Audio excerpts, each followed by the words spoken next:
Oke, selanjutnya adalah faktor dari self-regulation. Yang pertama adalah faktor individu. Nah, contohnya itu seperti apa sih? Jadi kalau untuk di faktor individu, self-regulation itu contohnya seperti misalkan kita itu motivasi dirinya kurang gitu ya. Dalam diri itu motivasi dirinya kita itu kurang. Terus kita melihat orang lain, misalkan kayak melihat teman-teman kita di dalam kelas gitu. Kita melihat kayak kok teman kita pencapaian akademiknya itu lebih baik ya daripada kita. Nah, akhirnya muncullah sebuah motivasi yang memang dasarnya dari diri kita. Jadi kita mau berubah menjadi lebih baik seperti orang itu gitu. Itu karena motivasi dari dalam diri kita. Selanjutnya adalah faktor lingkungan yang meliputi tentang motivasi berprestasi contohnya. Jadi faktor lingkungan itu misalkan contohnya ada pengaruh dari orang lain gitu ya. Pengaruhnya seperti apa? Misalkan kayak kita melihat orang lain itu kok kayaknya lebih baik ya daripada kita. Melihat orang lain itu kok kayaknya lebih karirnya itu lebih oke daripada kita. Nah, terus kita melakukan yang namanya evaluasi diri, kita melakukan perubahan dari dalam diri kita. Terus kita juga mengurangi apa sih perbuatan yang harus misalkan saya kurangi, harus saya lebihkan untuk saya mencapai tujuan tertentu.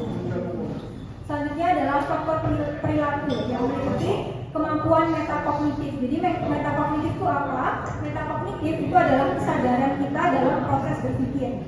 Untuk membuat perencanaan itu misalkan kita menetapkan sebuah tujuan. Misalkan nih contoh kecilnya aja kayak kita bikin to-do list gitu. Jadi kayak besoknya aku harus ngapain gitu, atau enggak kita bikin perencanaan 1 minggu ke depan tuh kita harus seperti apa, harus mencapai apa. Misalkan target kita tugas ini harus selesai. Nah, itu masuk pada bagian membuat perencanaan. Kemudian adalah monitoring. Monitoring itu adalah pengawasan. Jadi setelah kita membuat rencana, pasti kita akan melakukan pengawasan terhadap diri kita. Jadi apakah perilaku yang kita rencanakan ini, apakah kita melakukannya dengan konsisten atau tidak. Selanjutnya adalah modifikasi cara berpikir. Nah, dari perencanaan tadi kan kita sudah merencanakan hal-hal apa saja yang akan kita capai dan juga langkah-langkahnya seperti apa. Nah, tapi di dalam perencanaan itu tidak semuanya sesuai dengan apa yang kita implementasikan. Karena mungkin terdapat hambatan-hambatan dari perencanaan ini untuk kita implementasikan dalam kehidupan sehari-hari. Nah, apabila ada hambatan-hambatan tersebut, kita bisa memakai modifikasi cara berpikir. Artinya, kita dapat mengurangi perilaku yang seperti apa sehingga kita dapat mencapai tujuan. Kita mengubah perilaku apa nih yang bisa mencapai tujuan tertentu. Next. Selanjutnya ada aspek. Nah, ini ada 5 aspek ya dalam self-regulation itu. Yang pertama adalah standar dan tujuan yang ditentukan sendiri. Seperti yang tadi saya sudah singgung, contohnya seperti kita membuat tujuan ke depan, kita mau seperti apa. Itu pada bagian standar dan tujuan. Yang kedua adalah pengaturan emosi. Tentunya untuk mencapai sebuah tujuan tertentu, kita harus mengatur emosi kita gitu ya. Karena kan kalau kita mau mencapai tujuan itu kan nggak mungkin berjalan secara mulus kan, pasti ada aja hambatan. Nah, ketika kita menemui hambatan itu, bagaimana sih emosi dari dalam diri kita ini dapat berperan gitu. Misalkan kayak contohnya kita kayak misalkan mau ujian gitu ya, tujuan kita tuh nilainya bagus seperti itu. Terus kalau kita malas-malasan belajar, itu kan berarti kita nggak masuk pada aspek pengaturan emosi, karena kita tidak dapat mengendalikan emosi yang ada di dalam diri kita. Selanjutnya adalah melakukan instruksi diri. Instruksi diri itu seperti apa? Seperti kita menyuruh diri kita sendiri untuk melakukan hal-hal yang dapat mencapai tujuan yang akan kita capai. Selanjutnya adalah monitoring diri yang tadi sudah saya sampaikan. Monitoring adalah proses pengawasan dari dalam diri kita supaya mencapai tujuan tertentu. Contohnya seperti kita mengidentifikasi nih, apakah kita nih melakukan sebuah perilaku yang mencapai tujuan itu secara konsisten atau tidak. Selanjutnya adalah evaluasi diri. Nah, setelah melakukan monitoring, kita nih harus mengevaluasi hal-hal apa saja sih yang kiranya bisa menghambat tujuan kita, hal-hal apa saja sih yang sekiranya dapat mempercepat kita dalam mencapai tujuan. Next. Nah, selanjutnya adalah langkah-langkah dari self-regulation. Yang pertama adalah observasi diri. ketika observasi akan menghasilkan persepsi tentang kemajuan. Hal itu dapat memotivasi seseorang untuk meningkatkan kinerja dengan sadar untuk mengubah tingkah lakunya. Hal ini melibatkan kegiatan atau memonitor tingkah laku dirinya. Misalkan kita mengevaluasi dari dalam diri kita observasi sendiri. Apa sih kiranya hal-hal yang dapat aku nih mempercepat tujuanku itu seperti apa, yang dapat menghambat tujuanku itu seperti apa. Nah, kita observasi dari kegiatan kita sehari-hari. Next. Selanjutnya adalah evaluasi diri atau menilai diri sendiri. Jadi, menentukan tindakan yang dilakukan oleh seseorang apakah sudah sesuai yang diinginkan ataukah sesuai standar pribadi seseorang. Standar tersebut berasal dari informasi yang diperoleh dari orang lain dengan membandingkan kinerja seseorang dengan suatu standar. Jadi kita ini membandingkan nih, apakah perilaku yang kita lakukan itu sudah worth it untuk kita mendapatkan tujuan yang akan kita capai. Nah, kalau misalkan kita belum dirasa belum worth it, berarti apa yang harus kita lakukan untuk bisa mencapai tujuan itu. Next. Selanjutnya adalah reaksi diri. Ini mungkin yang paling sulit dilakukan ya, yaitu mempertahankan motivasi diri. Jadi menciptakan dorongan untuk perilaku diri sendiri, mengakui dan juga membuktikan kompetensi yang dimiliki sehingga dapat meningkatkan minat. Jadi sebenarnya dalam mempertahankan motivasi diri itu yang paling penting adalah perilaku yang konsisten dari dalam diri kita. Seperti itu. Next slide. Baik, mungkin cukup dari saya untuk penjelasan mengenai self-regulation. Mungkin dari Bapak Ibu, apakah ada yang ingin ditanyakan? Yang ingin bertanya silakan untuk angkat tangan.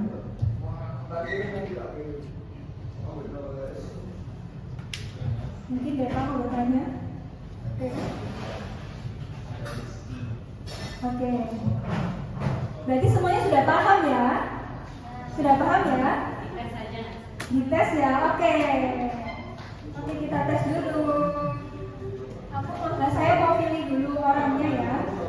Saya mau pilih dulu orangnya nih, kayaknya nih yang pakai jaket warna putih nih, kayaknya sudah paham banget nih. Oke. Kita mulai ya. Bapak, jadi tadi kan ada langkah-langkah dalam self-regulation. Nah, bisa disebutkan mungkin salah satu langkah dari self-regulation itu apa? Sehingga saya tadi untuk mengevaluasi diri sendiri agar bisa apa yang kesalahan dari diri kita sendiri agar bisa diperbaiki untuk depannya. Wah, bener loh jawabannya, luar biasa. Emang sudah paham ya Bu Nazwa ya kayaknya. Ini kayaknya saya mau tanya lagi sama Ibu Afik ya kayaknya ya ini ya. Apakah Ibu Afik ini sudah pernah mengevaluasikan diri Ibu gitu?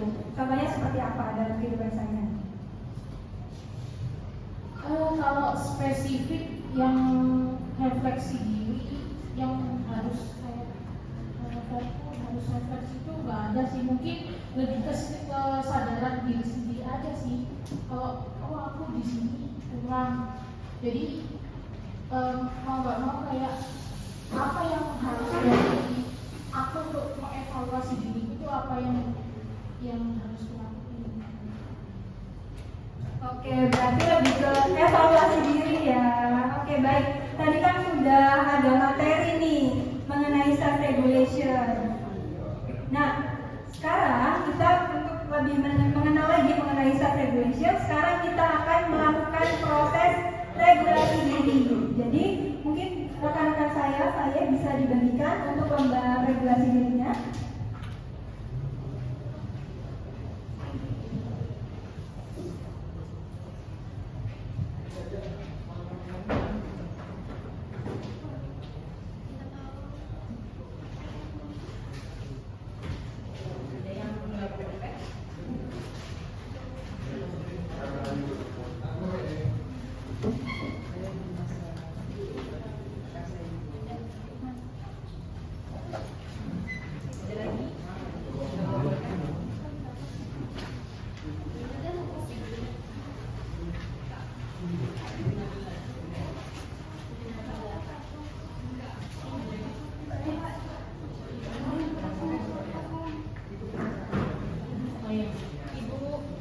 kurang satu, Bapak Irfan. Bentar ya.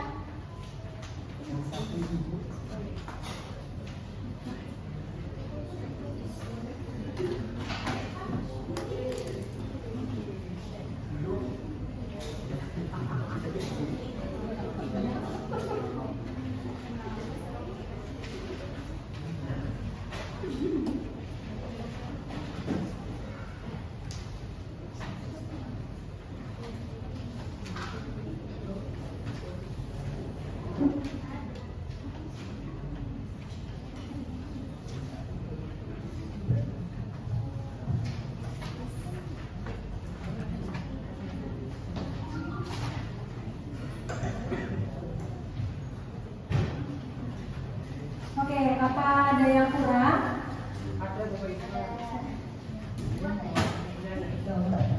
Siapa yang kurang? Bapak Irfan yang kurang.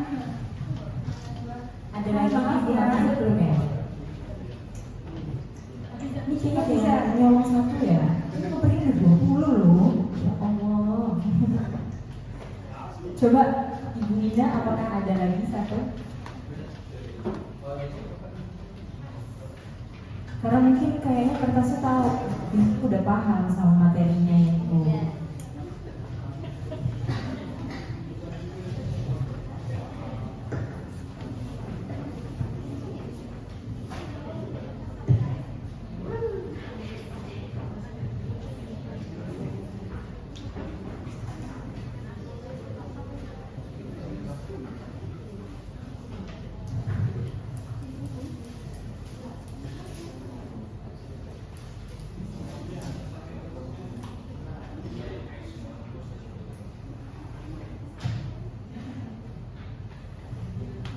Tadi siapa yang kurang? Yang belum siapa? Hafiza ya? Bu Hafiza. Di sini ya. Oke, semuanya sudah dapat.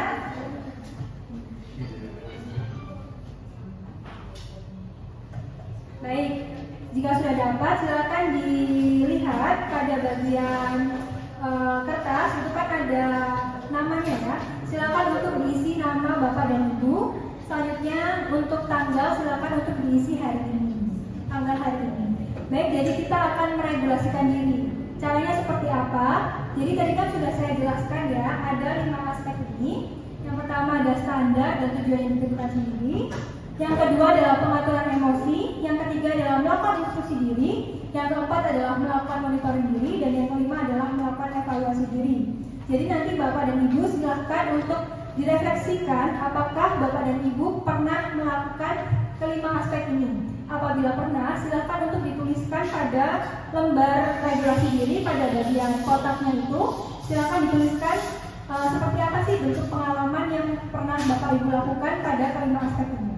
Dan silakan juga ditulis 1 sampai 5 aspeknya ini lengkap gitu ya. Apakah ada yang ingin ditanyakan?